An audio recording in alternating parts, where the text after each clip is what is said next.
12th Biozoology, Chapter 6 Evolution.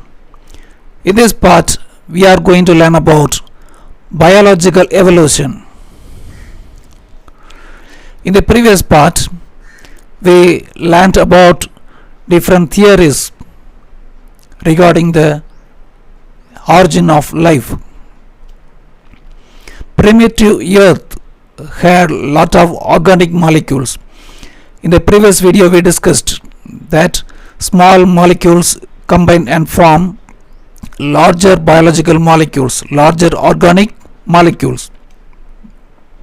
These molecules were produced abiotically.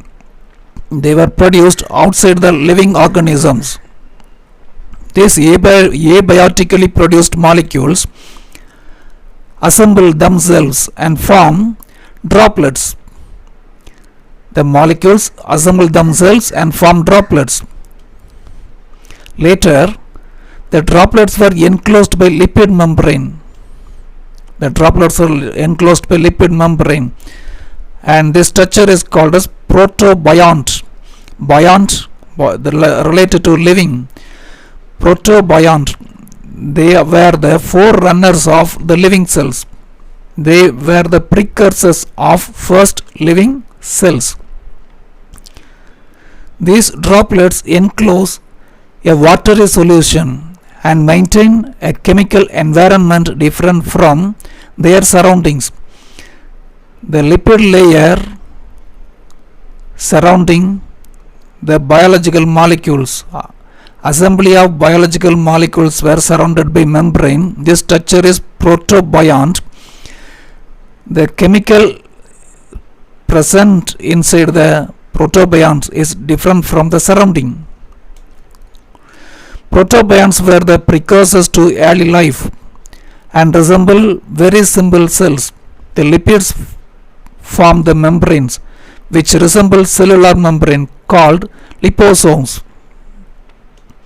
The lipid membrane around the protobionts resembles cell membrane because it has two layers of lipids, lipid bilayer.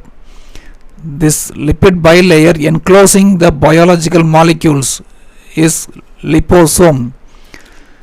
The protobionts has the liposome covering, inside which a lot of organic molecules were there. Some of the proteins inside the lipid bilayer get the property of enzymes. The proteins inside the lipid bilayer, that is liposome, get the property of enzymes. That resulted in the appearance of more and more organic molecules. More number of organic molecules appear. We already learned about coacervates in the previous part. The term coacervate was given by Oparin. He heated mixture of proteins polysaccharides and got aggregated mixture without a membrane. Protobionts were covered by membrane, but here when he heated mixture of proteins and polysaccharides, he obtained aggregated mixture without the cell membrane, without any limiting membrane covering.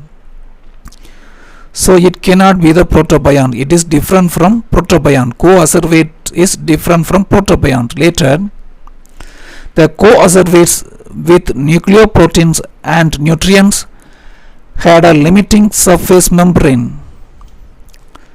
It had the characters of virus or free living cells. The coacervate was covered by a limiting membrane inside which nucleoproteins were there.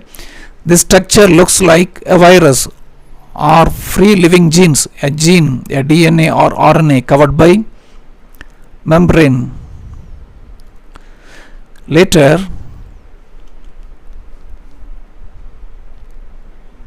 the number of genes united to form protovirus. The number of genes united and form protovirus. Protovirus is the primitive form of present day viruses.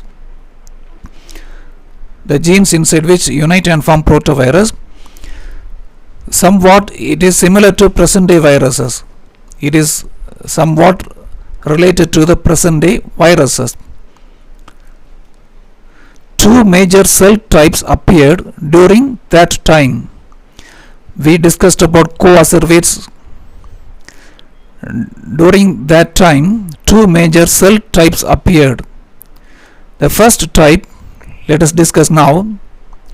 One form of the earliest cell contained clumps of nucleoproteins embedded in the cell substances.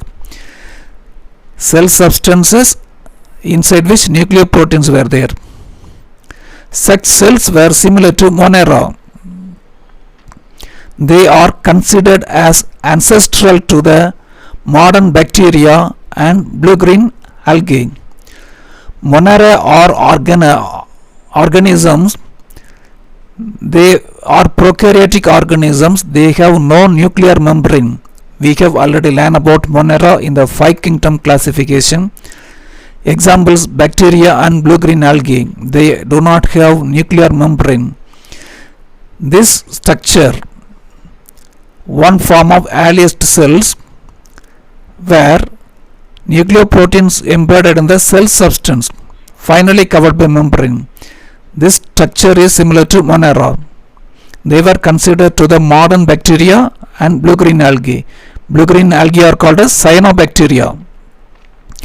The second type, the other form of earliest cell, contained nucleoprotein clumps that condensed into a central mass surrounded by a thin membrane. A thin membrane surrounds a nucleoprotein. This is not present in the first type of organisms that appeared in the primitive earth. Here, nucleoprotein clumps at the center, surrounded by a thin membrane.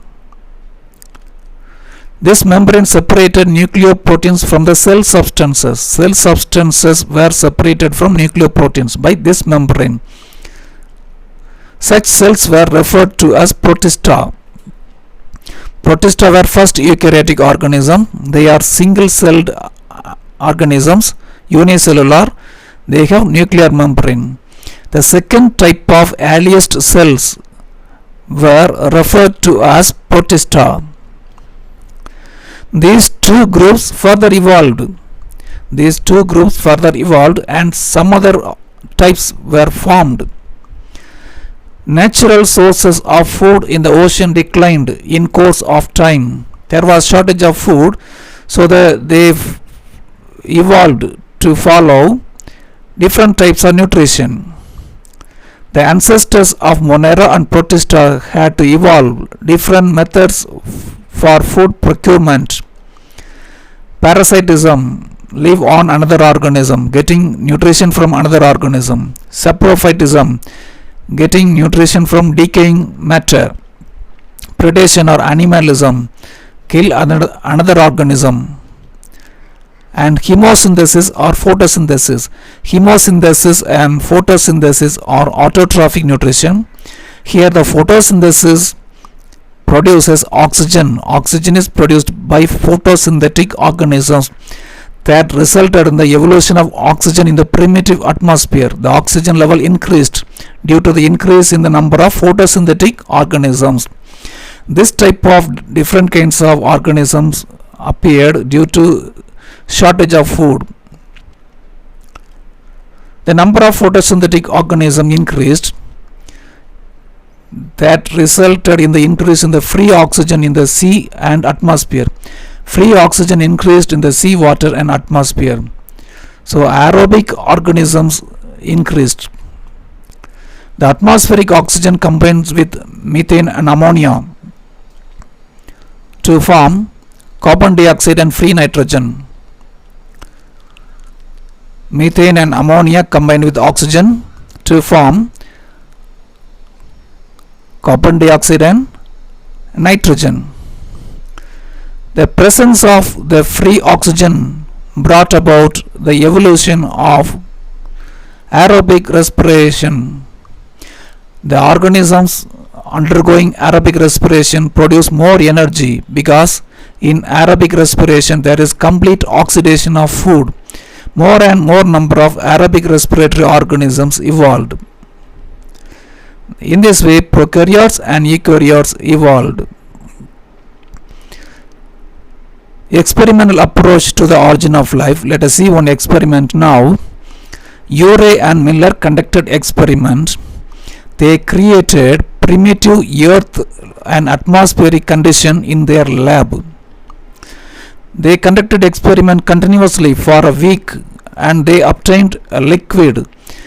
When they analyzed the liquid, they found the presence of glycine, alanine, beta-alanine and aspartic acid. These amino acids appeared when they conducted experiment. So this experiment gave us some ideas regarding the possibility for the formation of complex organic molecules in the primitive atmosphere. Their experimental setup consists of bulbs and tubes. Here in this bulb, water is boiled and the water vapor passes here, and the water vapor is mixed with methane, ammonia and hydrogen. Methane, ammonia and hydrogen water vapor are mixed here. They created primitive earth and atmospheric condition in the lab. The tungsten electrode produces spark, electric discharge. This can be combined with electrical discharge in the primitive earth by lightning. So tungsten electrode gave spark, electrical discharge, and after condensation they obtained the liquid in the U-shaped tube part. It was collected. When they analyzed the liquid, they found glycine, alanine, beta-alanine and aspartic acid. When they continued the experiment later, they developed all other types of amino acids, and they also obtained nitrogen bases, adenine, guanine, thymine, cytosine. When the nitrogen bases combine with proteins and amino acids, there is possibility for the formation of DNA and RNA and the formation of first cell from organic matter.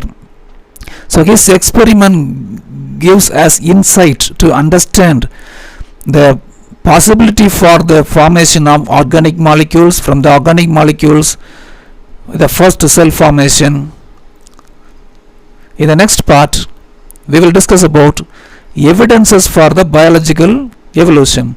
So this experiment gives us the understanding of the biological evolution, that is the first cell appearance from organic matter. Then later further evolution, more and more complex organisms appeared. More mammals and humans appeared at the end. For that we need evidences. The evidences for biological evolution we will discuss in the next video.